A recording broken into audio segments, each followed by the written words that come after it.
Oh, goody. Alright, what's going on, everybody? Zombies here again. And today we're doing another kind of farming guide. So, at the time of recording this, it is one day before the mini set is supposed to drop. And I figured I'd just get this out for the mini set to kind of show everyone what exactly I do to farm when a set comes out. Generally, it's been pretty much the same thing every time, every release, with a small exception here or there. So we're going to go over it. First thing here, talk briefly about my farming comp. So generally what I've been using recently to farm is Millhouse, King Crush, and Localar. The reason for this, not only do we have one of each color, which is convenient, but all these mercs have a skill 1 that does not require targeting. So if you're like me and don't really care to pay a lot of attention to what is going on in PvP, or PvE rather, since it's the same thing over and over and over again, I really like just being able to click the same spot, click the skill 1, click the skill 1, and then just have everything dead in a turn or two.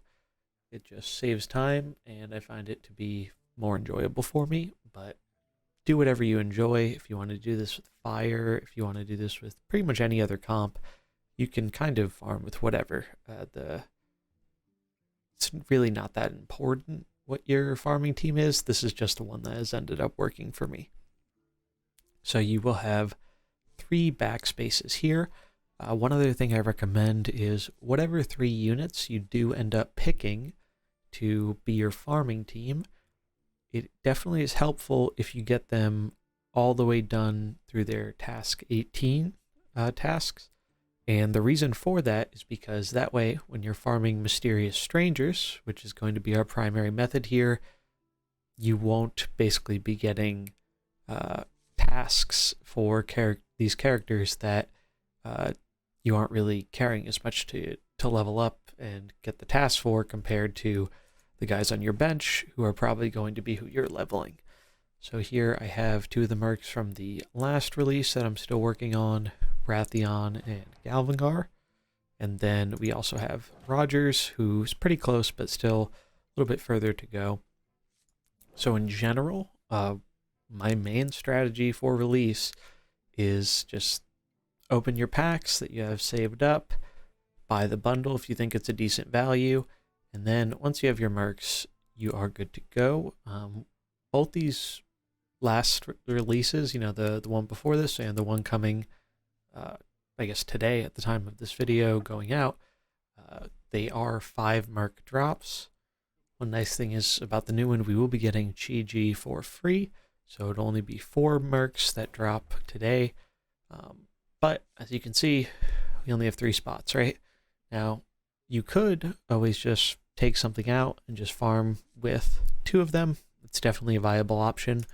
But another option you do have now is with the training grounds. So with the training grounds, I can't put any characters in here because I have all my characters leveled up to 30. But if there's a character that you can't fit in the party, or if you're in a situation where maybe you got the new mercs, but you don't have a lot of time to grind them up that day, I definitely recommend throwing them in the training ground. From what we've seen, it takes about 2 days to get a character from level 1 to level 30, and the only thing you have to do is, after I think 25 hours has passed, you just have to go in and click on the character so it gains that XP. Definitely recommend doing that if you don't have a lot of dedicated time to farm right on release. This is a decent way of saving a little bit of time in getting the character's initial level up. Obviously, though, we're caring more about the skills than the leveling. So basically, what I do here, pretty much the majority of my farming is done in Felwood. Do Felwood normal. And then we do Lord Bane Hollow. And here we will take our farming comp. And one important thing to note, a lot of different people have taken data kind of on the appearance rate of Mysterious Stranger. And one thing that has seemed to be noticed is the more nodes that you do fight through to get to the stranger, the higher the odds are of you actually getting one, as opposed to getting a potato or a coin or anything like that, any of the other options. So here we'll see, this is the reason I like having the one skills, because you can just tap the same spot. I actually do a lot of my farming on mobile because it's just nice in AFK. I can focus on doing something else, like working on videos or watching TV or anything like that, really. So nice and simple. We're going to just clear our way up through here. Again, the difficulty and all this stuff should be pretty trivial as long as whatever you're using to farm has some decent skills leveled up. So basically, what we're going to end up doing is we're going for this node here. If the node is not a mysterious stranger, you're going to basically retire the run and try again. Pretty simple stuff. If you've been playing since release, you probably know this by now, but I wanted to get this out for anyone who's kind of wondering, like, hey, what's the best way to do this? At least to my knowledge, this is kind of the best way that I've found, and what I do every release. So we've got one more fight here. We could choose the Spirit Healer, but we're going to do an additional fight. That way we get a better chance at getting the stranger here.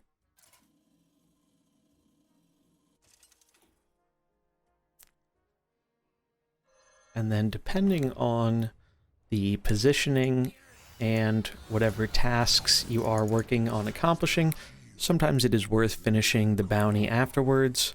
For example, for task 5, you do need to complete a bounty while that character is at level 30. So just kind of makes sense that if you get that task, you might as well just complete the bounty and get it done with. One thing I do recommend is for task 7, where it requires completing a heroic, I recommend kind of holding on to that one and then progressing the tasks for other characters you're trying to level. That way you can kind of get them both up to that point, so you only have to beat the heroic bounties, twice instead of having to go there every time you get that task for each of the mercenaries. So here, luck is on our side. We do get the mysterious stranger, and we're going to grab it for Rathian here. As you can see, I'm at task 16, so almost done with him. But basically, what you really want to do is, if you have the patience for it, grind out all 18 tasks for these characters. It is pretty much the best way to get coins for them right away, and most of the tasks usually aren't too hard or time consuming. Now you can see we do have 2 more fights to the boss here. We already got our stranger, so I don't think it's really worth continuing, so we're just going to press the button and retire. And sometimes you actually get coins that you want from retiring. I've got quite a bit of, especially the rare coins for units like Localar and Sinestra. Definitely more common than you'd think, so retiring is also a good strategy for that. However, sometimes you will get close to the boss by getting the node, and if you're only, 1 or 2 off, sometimes it's worth doing because you do have a chance at getting coins from the boss for completing it for one of the characters in your party, but just know those odds are not guaranteed. You could get coins for one of your farming mercs as well. So that is the main method I do. There is one more method I do want to cover though, and we will see that here with the heroic 1/1. So if you aren't familiar with this, basically the fastest way to get a character up that I've seen, once you actually finish maxing out their tasks, because that isn't enough coins on its own, is doing 1/1 farming. Now, certain characters are going to be better at this than others. Localar here is really good at it. Another character who was really good at doing this was Valera, because of her Fan of Knives AoE. Pretty much any character that can deal decent AoE is going to have a pretty easy time doing this. However, some characters, like Cookie for example, clearly are going to have a much harder time, even though the characters are of a much lower level. just because he doesn't really have an effective way to AoE stuff. But generally, what you want to do here, load up a comp with just one mercenary, or if you have multiple mercenaries and it doesn't really matter to you which of them you get the coins for first, you can do multiple mercenaries for this as well, especially if one of the mercenaries has kind of a harder time clearing on its own. But basically, just throw them in the comp here. Go back to our PvE. We're going to go to the Baron's Heroic, and we're going to choose stage number 1. And we're going to choose our Heroic 1/1. And 2 reasons we're doing Heroic here. One of them, I believe it's more consistent in terms of rewards. You always get 10 coins for that character every time, and there will always be a skippable node in the second path. So it will only ever require you doing 1-2 fights before you get to the boss. So we're going to run through this real quick.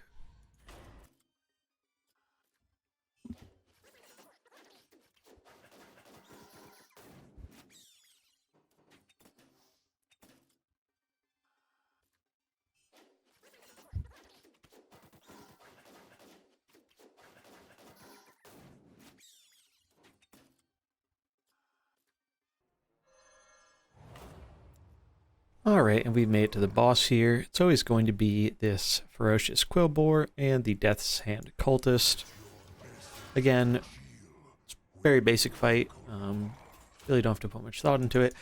But the nice thing about this is you are guaranteed those 5 coins pretty much every run. Different characters will obviously have different speeds for clearing, but I have seen, I think, runs as quick as like 2 or 3 minutes or something. And as long as 5 or more. So it'll depend on the character, but this is pretty much the method I use when I need to grind out the last however many coins for a character once I have finished their initial task requirements. So we'll get our rewards here.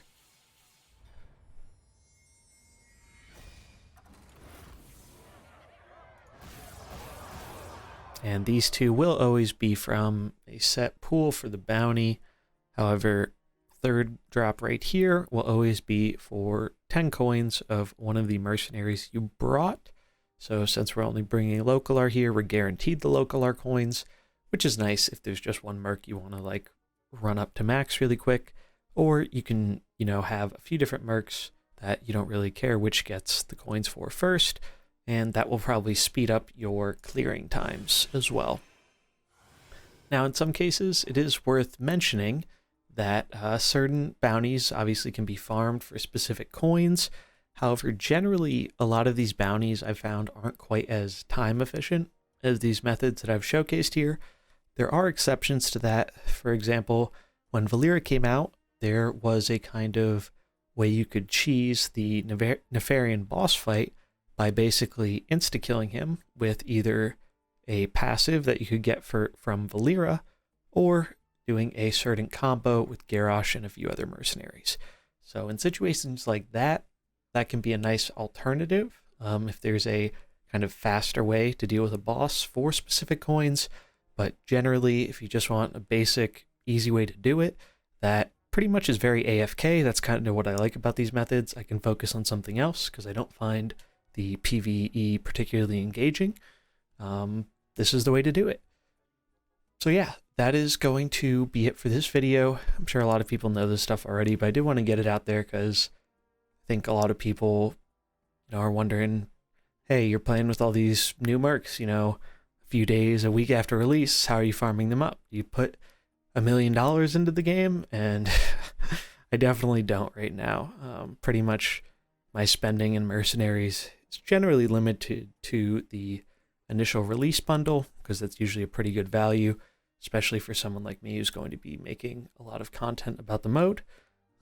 But I am planning on doing a kind of guide later this week on, best bang for buck in Mercenaries. If you do want to actually put any money into this mode, what's the best way to do it, what's not, all that kind of good stuff. So hopefully going to try to have that out for tomorrow. But that's going to be it for this video. Hope you got something useful out of it. If you enjoyed it, do remember to like, comment, and subscribe, and I'll catch you in the next one. Take it easy, everybody.